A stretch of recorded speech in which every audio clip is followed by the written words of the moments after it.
What's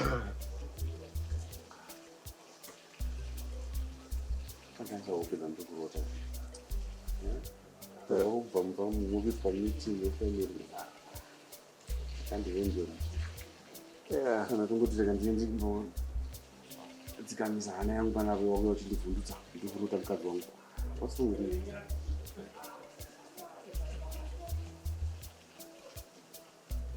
What's the deadline today?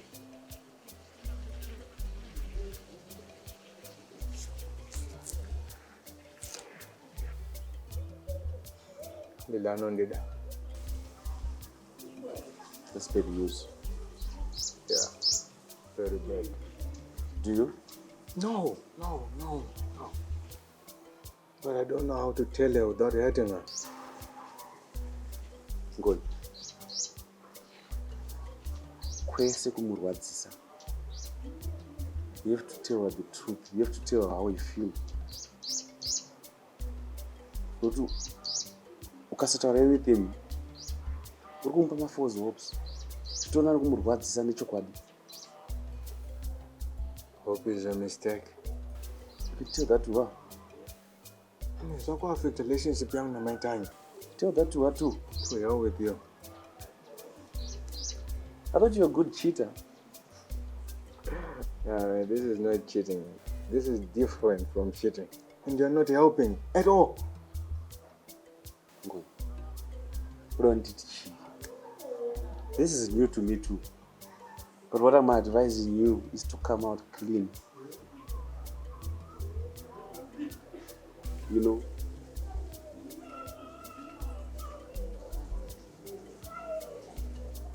If I had one, I had them both. Man, this for Vanessa. That woman, she has given everything. She has given a blind eye to every bad thing you ever did. Asimaitanya kuseka angasanitiri worried about mabatani. Kana neni nditori worried as well. Achafane stress murume. But you know, tinofana kumbopota chimbatsira murume because it's our duties as wives kuti timire naye rather than neglecting zvatiri kumuita. We've been neglecting him for a long time now. Murume akaita mukadzi wani unotanga chapenga. Watimupa napo. Vanessa na Lily wes tirana chera. But munde zvimwe is a gentleman. Hapana zvekuti anototi ajaire ndo zviripo.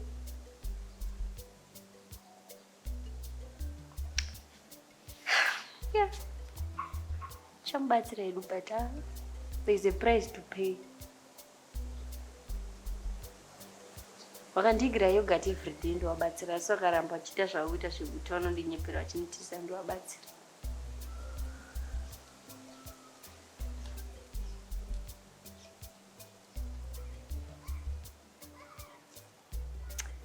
Smaitanya, ndipo ka 10 bond ndinotsvaka fridge.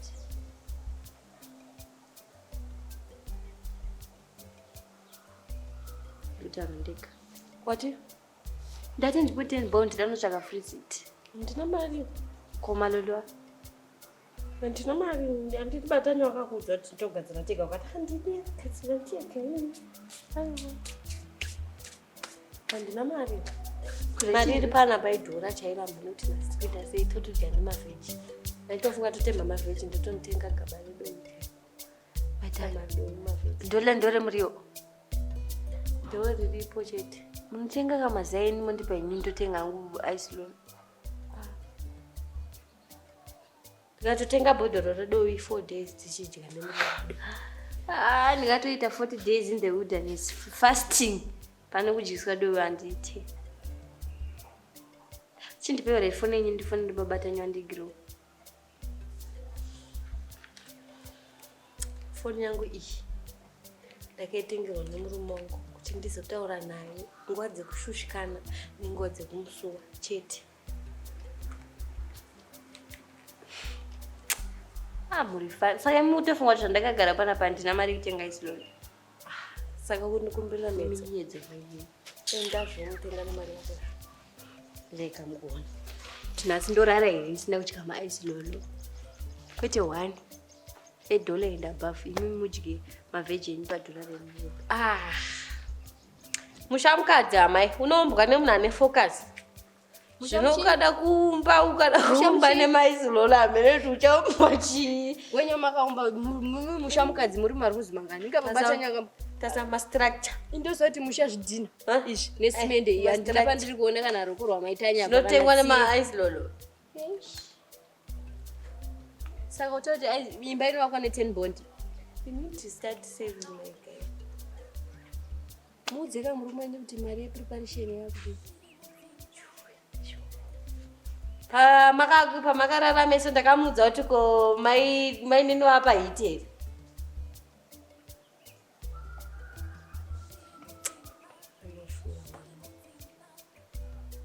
here.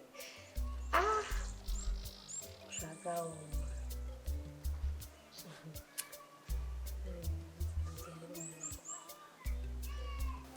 I was voting everywhere, Reggie. And you have to love that woman. You have to show her love.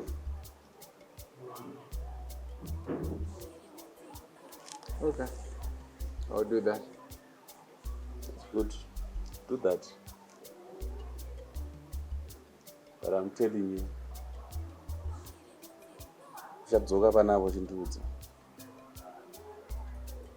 man, do you know what is a ticking bomb? Your house is a ticking bomb.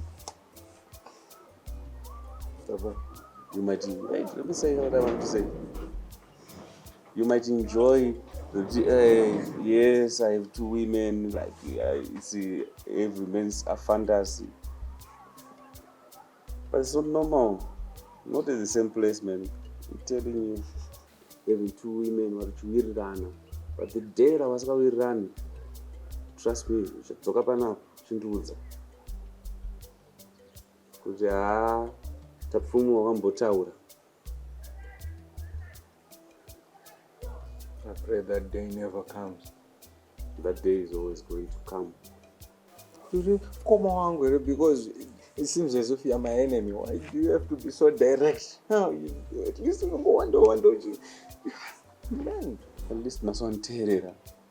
Yeah, of course, because if this backfires, if it goes sideways, I'll tell them it was all of your idea. This was your idea. So at least Nindi Namun go play. In Tango rotates way. So don't shoot the messenger.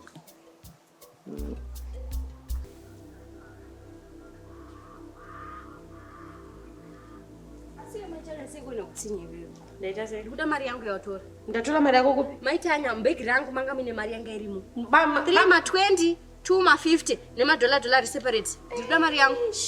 Hey, uri. Andirambe nezvekupamba ine wangu. Maitanya. Chimira ndikudze chinhu 1. Panofana unzwisisa mupenyu wako. Wazvinzwa? Mira ndimire pana pamunyatsonzwa.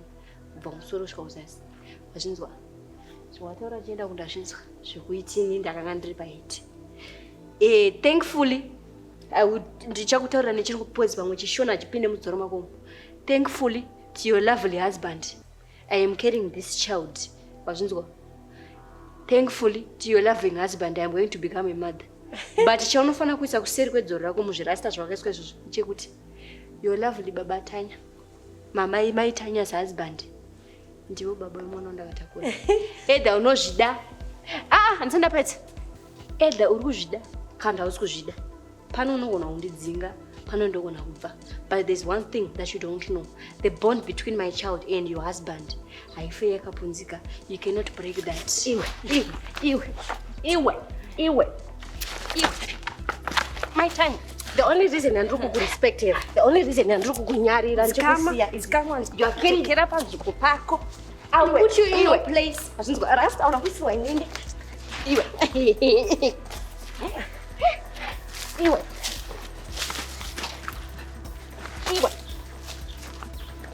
Ndakupfunza uri kuzvinzwa.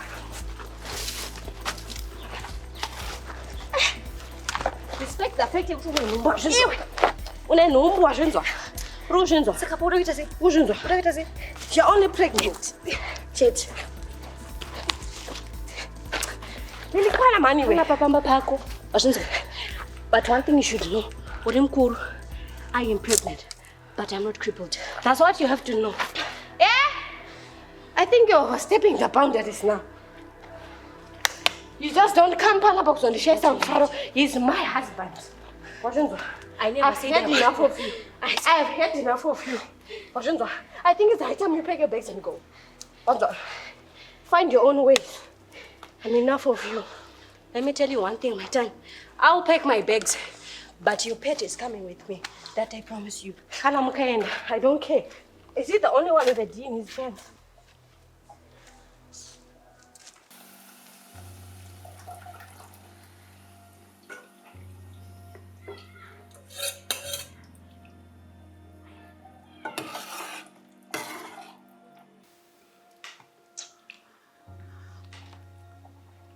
Amanda usazokangana kuti ndashinda svika basa dati undisendere list yezvisipo.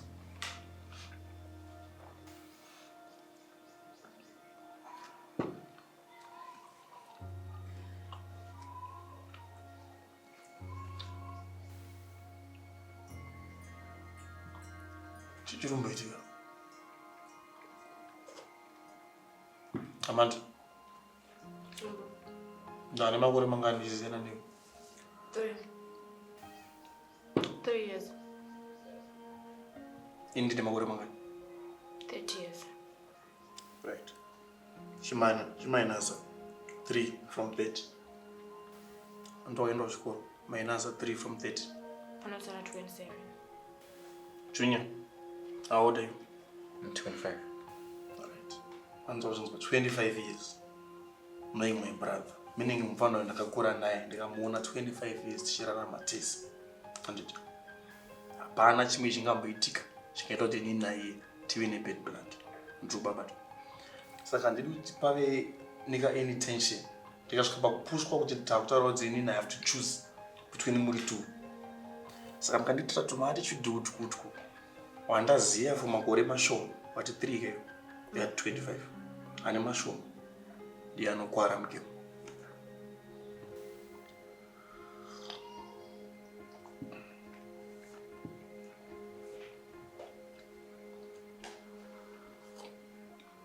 Zvakasiya unhu wakwevo.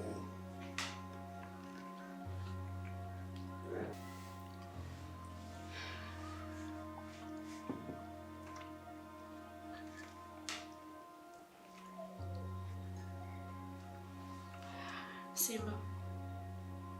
Dokumbiro regerero. Bamni. Hello? Dokumbiro regerero. Ndakuregerera yangu maiko. Ndinawo chitima nini.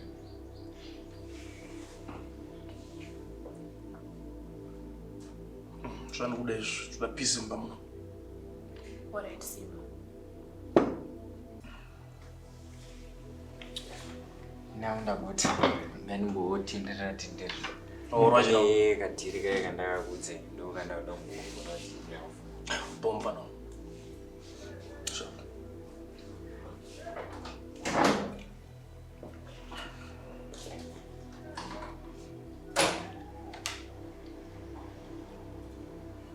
Zviri Mudzimba.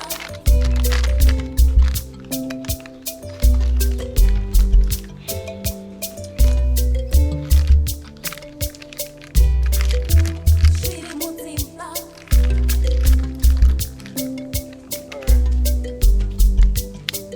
Oh, yeah. Papa Chan, there's a lady in that house. She looks more like my sister, but I don't know who she is. Can you kindly go pack her things and this kumudamba mangu? Wazenzwa, do you know how it hurts? Kuti ndochengeta munhu pamba pangu for that long. Omitiswa nemurume wangu. And then she disrespects me to an extent kuti anondirova in my house.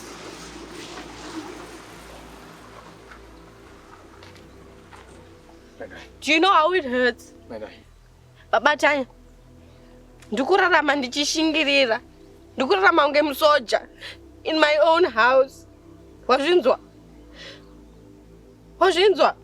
It hurts to share someone, their own sister. It has been days.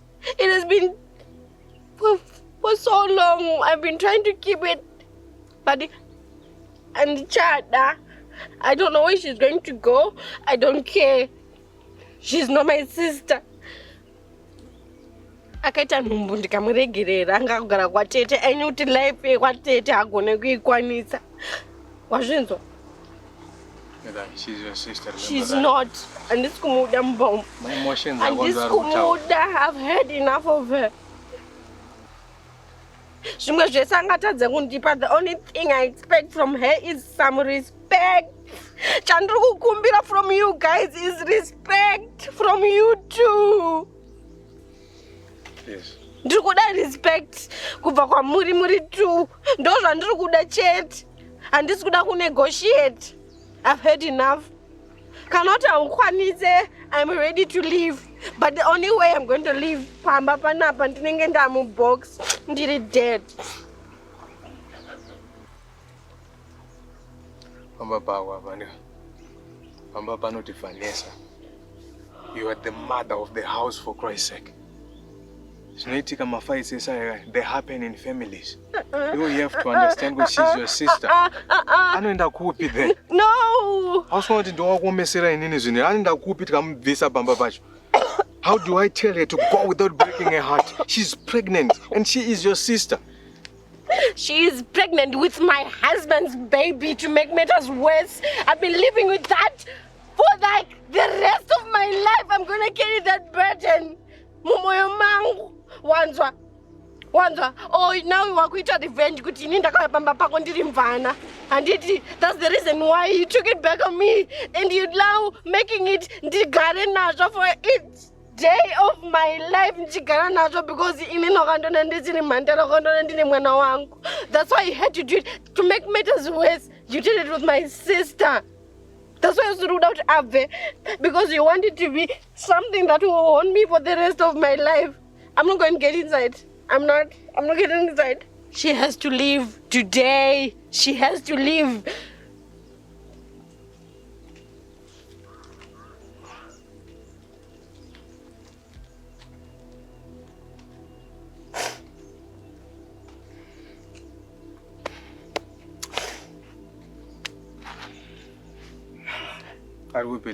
I don't know and I don't care.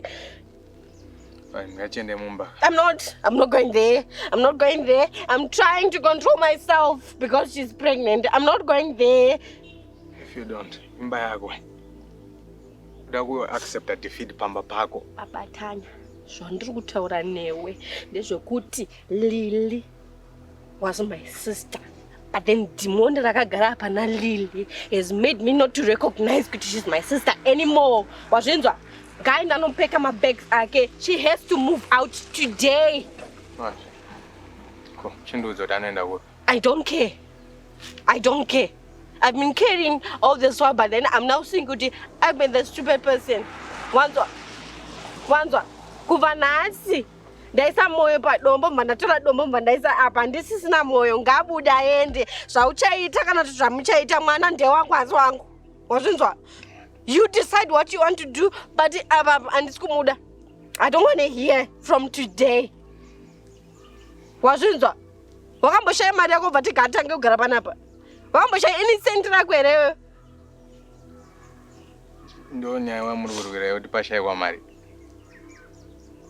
Anondikonora mari anzi ndaba mari yake. Chikafu chaari kudya tishu raari kunopukutisa utelete ani chaari kuziva chinoita mari pambava. Muriwo wanosereta handiti mazidai handiti chakati anoziva kuti zvinotengwa kupi anoziva here. You have to understand kuti pamweni nhumbi inenge ichidaro. Ngabude. Listen, Vanessa.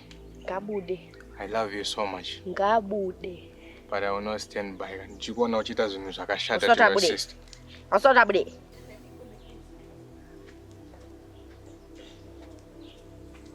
Vanessa. Ndidi uchiri panapa. Last zvokunetsana newe.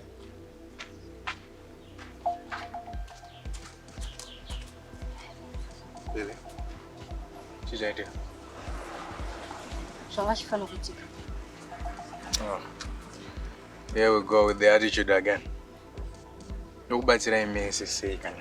Ndikuya panapo mwausondipopotera you're giving me an attitude. Put your dog on leash. Wazvinzwa kubatanya. Kozi ikakukurira muyard mangu. Manetsana chi? You know what will happen. Manetsana chi? Nawe mari. Chichaitika. Wondo zvamazoti hanzi nini ndamutanibira mari yangu. Ndati nawe mari chichaitika. Ndinombodya to aside. Mukuru, I'm sorry, this time I don't have to respect you. I'll call you by your name. Ngoni Tash. Okay. Munhu haandiudze kuti ndakanga ndiri paiti. Wanzwa? Munhu haandikonorere what I do with my money. Ndida kuti mundiradze chidhina chakaita 10 bond. Hamba penyawo. Let me tell you something. You and your wife, you think you're so superior. Manga mchindidzvanyirira. I've been hold there. I've been living under your conditions. I've been doing what you guys want.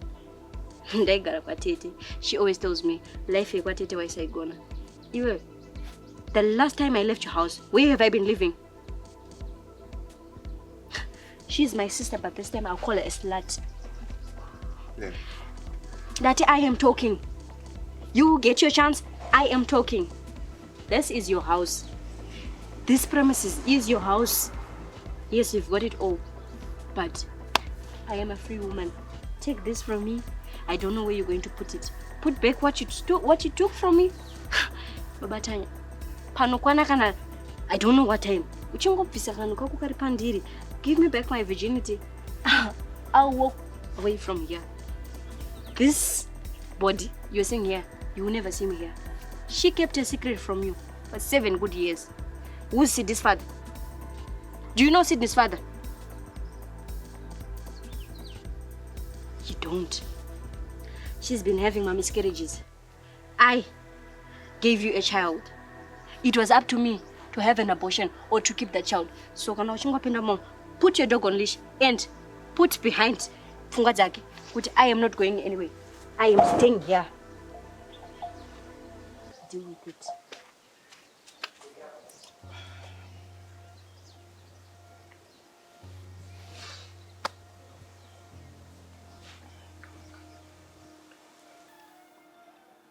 Simba, can I ask?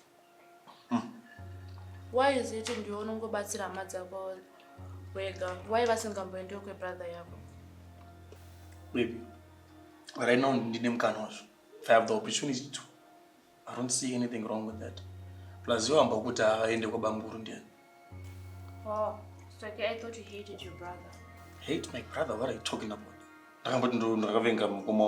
Just because I tell you about him,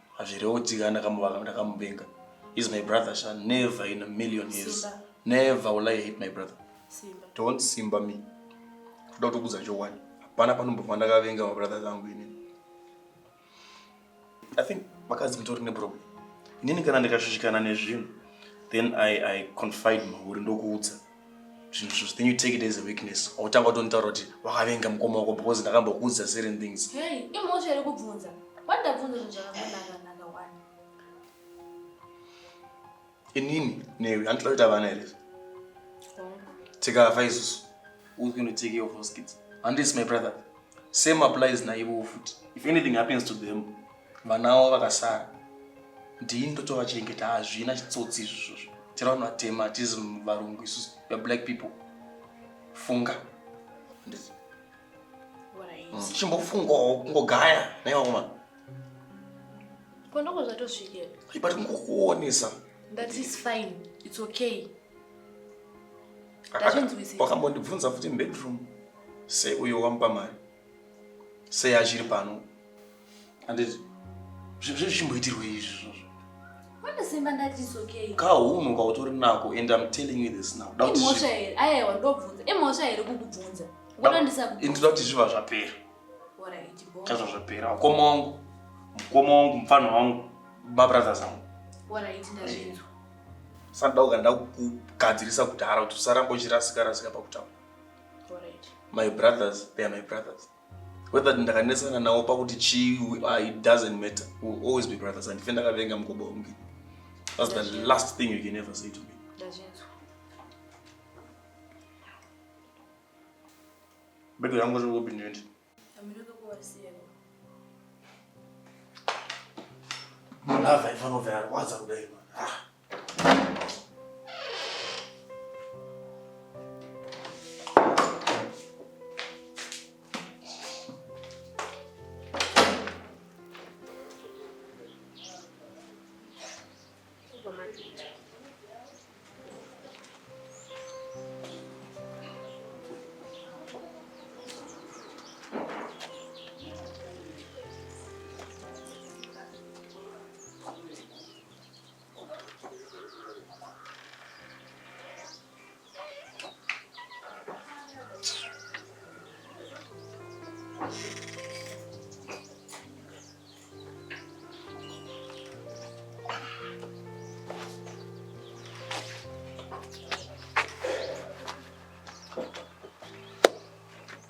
Alright.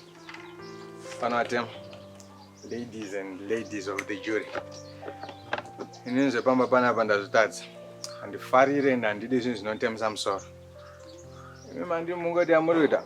I have tried my best to make you get along. I have done it all.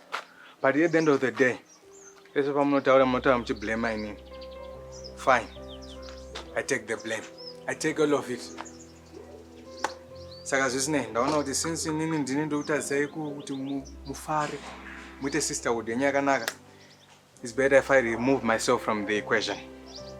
I'm going and I'm never coming back. It was nice, everything that you did for me and we did for each other. It was good. Thank you for producing babies for me. Thank you for carrying a baby for me. But now it's time for me to go.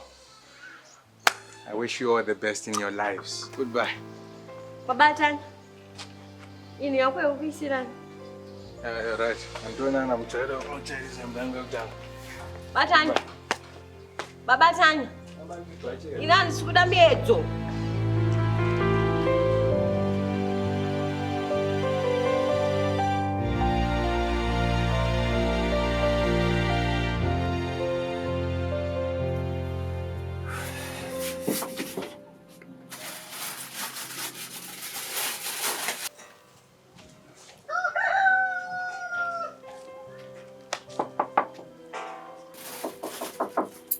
Lian.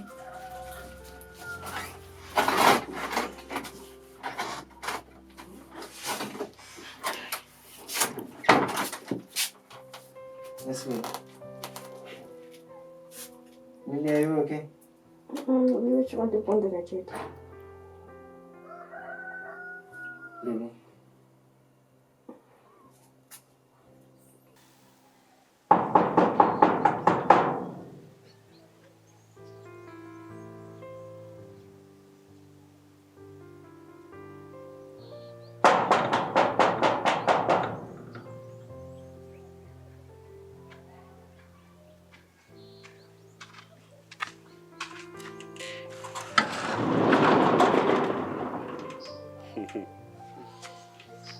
in Genoga. What's your problem? I'm not going to Nigeria. What is Papa, don't do this. We are about what do you want? it? Papa? To beg and drink. Beg. Beg. Feels good to be a kid again, huh? Looks like chichaitika.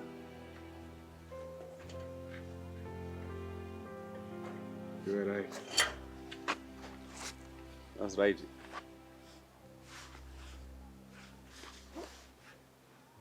Can I die? That you can solve. You can spend the night. Yeah. I want to spend a year. Nah, they'll cool down tomorrow. Pautaura hey domuro hey chichi wakabatwa nitamu wanotita morning mohasha. But apa wasiya vari two, so it's fine. Let's spend the night. Umbotesta chikafu chomukadzi wangu. Umboonawo happy home zvairi. Yabwira chikafu mukizomba kwangu. Lilondo zoadaro. Lilondo zoana umbimbido ugawari kuita. Chichunetsa nelili. Mike, ndisine ndakadaro kwanzwa. Life has changed me to the way I am. Lili, awona kuti ukanganisira. Unofanira kuenda nakwembera regerero. Regerero rwei? Those people changed me wanzwa. Lili, I'm sorry pane zvakaitika. But stop blaming people. Please. Stop blaming anyone. Please, Lili. Unyazitoa saidiraniko. Lili, hapana side ndikutora, but ndiripo pagadzisa mimi mese. Apoinge kubana bai. Lili, awendire maendero yayo. Ukangobuda dhoiroro, chibva waenda zvachose. Usasadzoke panapo. Chibva waenda zvachose.